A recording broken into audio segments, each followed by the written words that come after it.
Okay, we're here on Bounce Around Charleston, and welcome to Bounce Around Charleston. But today, very interesting show for you. We have the Lowcountry Rise organization, Lachey Birds, co-founder, along with Shavonna Martinez, co-founder. They're here today, and we're also going to interact with a young man, Mr. James Johnson. And we're going to talk about transitioning back into society. Mr. Johnson can really tell us about it because that's a part of his life. And Ms. Birds and Ms. Martinez, they're going to talk about how they help people with the transition. Welcome to Bounce Around Charleston. Thank you for having us. Rise, tell us about the organization. Lowcountry Rise is something that Lachey and I started a couple of years ago. It just came out of a passion for working with incarcerated population and their families. We recognized that there was a need in the community that no one was meeting, and we decided instead of sitting around and saying somebody needs to meet this need, we would be the ones to meet this need. What we do is we work with incarcerated men while they're incarcerated, the recently released once they're released, and then we also work with their families at the same time. And our hope is that once the families are united and the incarcerated person comes back into the community, everybody will be on the same page in an effort to ease that transition and decrease some of the obstacles that they have upon release. Okay, so Lachey, when you all have met with the families, what are some of the things that you have encountered? Okay, so we have some of the children that we meet. They are worried about mom, because usually it's the father that's incarcerated that we're working with. So they're worried about mom and how mom's going to make ends meet while dad's incarcerated. So sometimes it's very heartbreaking to see that the children at such a young age is concerned about their well-being and their mom's well-being. Then we have the mothers or the spouses are concerned as well about how they're going to fend for their families when their spouse is away. Some behavioral problems in the kids oftentimes that we find, some decrease in grades, some acting out. And then sometimes we also find the opposite. They're glad that father is incarcerated because that means there's no more chaos in the home. And so, I can sleep a little bit better at night because dad's not beating up on mom. So we see the whole gamut of what goes on in the family when the spouse was there and when the spouse was gone. Okay. Mr. James Johnson, you've heard what Ms. Martinez and Ms. Birds had to say about their organization. Tell us what you encountered in this situation. Foremost, I'll say that this conversation I feel is long overdue, because what many individuals fail to realize is that we live in a country, America, which has the highest incarceration rate in the world. That doesn't mean that America incarcerates more people than any other country, but that we incarcerate a higher percentage of our population than any other country. So when you got out, did you have a problem transitioning back into society? Making the transition into society, it's imperative that an individual be able to secure employment. Statistics indicate that if an individual is able to secure employment upon their release from prison, they're less likely to be reincarcerated. So employment is a big issue, and I think that it not just begins when you're released, but preparation has to begin while incarcerated. Okay. Lachey, you heard what he just said. So when you all got together and decided to create Lowcountry Rise, did you all have all of those things in mind? Helping people find jobs, helping families come back together?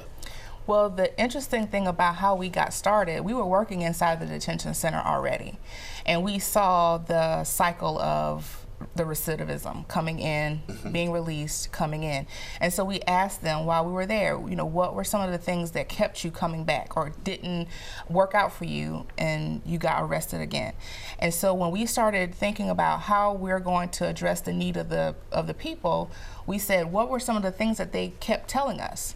So employment was one of the things that they kept hounding on. They couldn't get a job because of their record, or they got arrested because they were trying to take care of their family, but they got a driving under suspension charge because they were trying to go back and forth to work. So yes, we looked at all of those components before we launched Lowcountry Rise. So many times they became repeat offenders, Right. because of not being able to handle some of the situations at hand. Right. Absolutely. Because they were incarcerated for a while. So, if they had a $1,500 reinstatement fee, if they couldn't pay that, they didn't have a job, then they chanced it to get to an interview or to get to a job. So then the both of you talked about what can we do to help this situation. Right.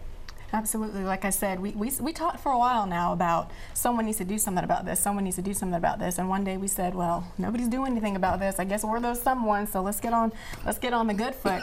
and one thing that we talk about all the time is kind of live in a society, like Mr. Johnson was saying, where it's a conversation that's long overdue because these people get incarcerated and we kind of forget about them.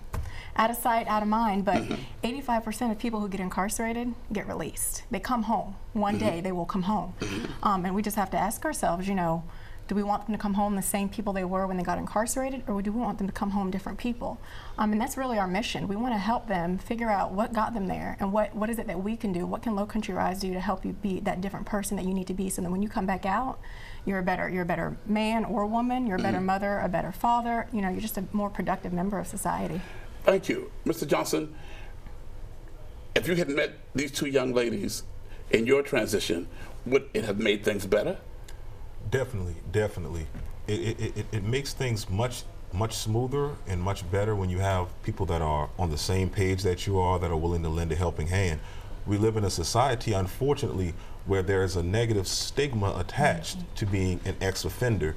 And I think it's imperative, as these young ladies have stated, that we realize that most of the individuals who are incarcerated will one day come home.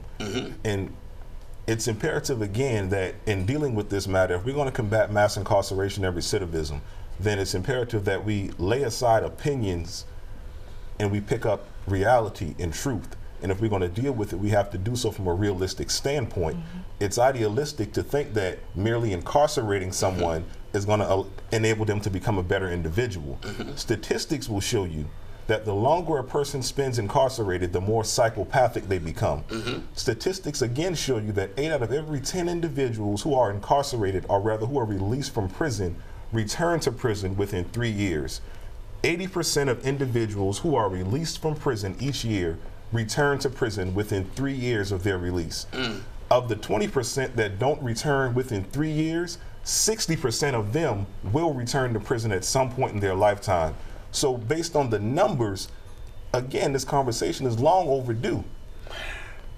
What do you suggest that we do? What I suggest foremost is that we have more people of these young ladies' caliber and stature that are willing to step up and face the reality of what the problem is. We look at crime and we have many of our politicians that they run on a platform of being tough on crime, but I've never heard one of them say they're tough on rehabilitation. I don't have a problem with incarcerating someone that commits a crime. I have a question. The question is, what are you doing with them while you have them incarcerated? To help them, okay. How would you answer what he just said? The question as to what are we doing with them? We're putting them behind bars or behind walls, and we're kind of just forgetting that they're there. Again, which is why Lowcountry Rise exists. I mean, we're aware that, in the detention centers and in the prison system, there are programs available. But a lot of times there's a lot of hoops that they have to jump through because there's so many people that are incarcerated. It takes so long for them to even get into a program. And after a while, like you said, once you've been there for so long, the more institutionalized a person becomes and the less interested they become in rehabilitating themselves and the more interested they are in just surviving in the environment that they're in. There was a movie, you might have seen it, Shawshank Redemption. Yes, sir. Did you see that movie? Yes, sir.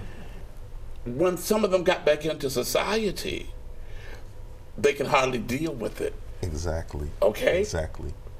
And when I saw that movie, I watched it more than once because it was just so moving to see how when the young man went to the grocery store to work, he couldn't handle it.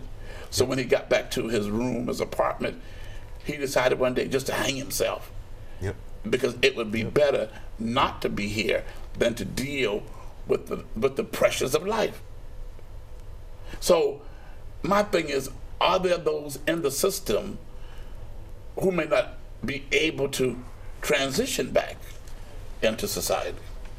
Well, I believe that anybody, if they want to and they have the support, can transition successfully back into society. We've had people who've been incarcerated for 14 or 15 years, and technology has changed. I think this was around the time that microwaves came out, and the guy didn't know how to work a microwave. We had a client recently who came out and didn't know how to operate the Coke machines at Wendy's. They don't know how to operate the smartphones because they've been incarcerated that long. So technology, things have changed, but if you have somebody that's willing to sit there and say, okay, well, this is how you operate it without judgment, like he said, suspending judgment and not saying, oh my gosh, you don't know how to do that. There are so many things that change, and we are on the outside and we're able to change with it. But if you're behind walls, then you're not making any of those changes. You're not adapting to society. So when you come out, it's culture shock. Sure, you've been alive and living, but you're just existing behind walls. You don't have those. So are you all ready to handle that? Yeah, absolutely. I mean, we've been doing what we do for a long time. Our experience, we have 20 plus years of experience combined working with the incarcerated population. It's our passion. It's what we love to do. I mean, we spend day in, day out thinking of different ways, being innovative on how we can help these guys. We are very, we're very personal, and so like Lachey mentioned, we'll drive them to a job interview. We'll drive them to the DMV. We'll sit with them at the computer and say, this is a space bar, this is the back key, this is what the left side of the mouse does, this is what the right side of the mouse does. And so really it doesn't take too much to say to yourself, this person needs help. I am capable of helping them, so I'm going to help them. So what I want you all to do, I love this whole conversation, and I think it's very necessary. So what I need you all to do, because I need you to say to the public what they need to do to help you, help them. Well, we have a plethora of needs. We're like a baby. Babies need a lot of nurturing and a lot of taking care of at the beginning. So we are like that baby. We need funds, we need support, we need donors to believe in what we do enough to give to us. They can do that by going to our website, www.lowcountryrise.org, and there's a donate button. They can donate to us. They could, if they don't want to donate online, they can mail us their donation. We are 501c3, a nonprofit organization with the IRS, so their donation is tax deductible. We're in need of space. So right now we go inside the detention centers, and then we meet the families where they are. So we'll go to their homes, we'll meet at a local coffee shop, we meet at the fire station, so we meet different places to cater to our families. But we would really love to have a space where we can call our own and hang up our shingle and say Lowcountry Rise is here. So people will know where exactly to find us. So those are our immediate needs. Okay, and what about how do you get your clients? You go to the We go inside the detention center. So our clients are self-referred mostly. They tell us that they're interested in the program. We do have attorneys that will come and say, hey, I want my guy to be inside of your program. They still will have to do the process like everyone else because our program is completely voluntary. Okay, Mr. Johnson, what's your final word? Just in closing, I'd like to encourage young men and women of all colors, but primarily, of course, African Americans, and I say primarily, of course, African Americans, because many will insist that the topic of mass incarceration has nothing to do with race. But then when we look at the numbers, we see that African Americans, we account for approximately almost 15% of the American population, but we make up almost 50% of the prisoners. So again, I want to encourage brothers and sisters of all races, primarily African Americans, that this is a task at hand that we ourselves have to take on. We can't wait for society to accept us, and we can't wait for the help. We have to go about doing it ourselves. Okay, we're going to bring you all back to talk about this some more, because this is a powerful topic, and we must talk about it.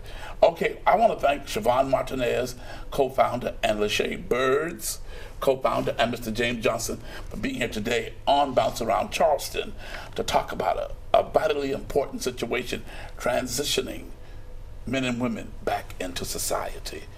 And stay tuned. Lowcountry because Project Love has something for you for Easter. We'll be right back after this break.